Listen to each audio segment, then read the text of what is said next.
মথুরাপুরেও, সেখানেও বিজেপিতে ভাঙনের খবর সামনে আসছে। রায়দিঘির 50টি পরিবারের তৃণমূল কংগ্রেসে যোগদান। বিজেপি ছেড়ে তৃণমূল কংগ্রেসে যোগদান প্রায় 200 জনের দলবদল মথুরাপুরে।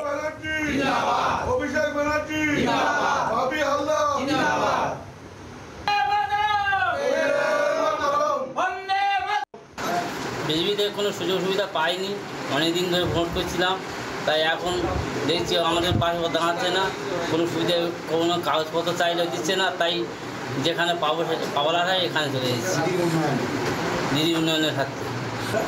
আমি বিজেপি করেছি প্রায় 10 বছর মতো, কোনো সুবিধা পাননি? সুবিধা পাই। আজকে আমরা প্রায় 50 জন জয়েন করেছি। এবারে আমরা পার্টি থেকে কোনো সাহায্য পাচ্ছি না, কিছু না, কোনো বিপদে আপদে কোনো কিছু আমরা সাহায্য পাচ্ছি না, ওই জন্য আমরা এই পার্টিতে চলে এসেছি। কোনো ভয় দেখানি, এটা স্বেচ্ছায় আমরা এসেছি।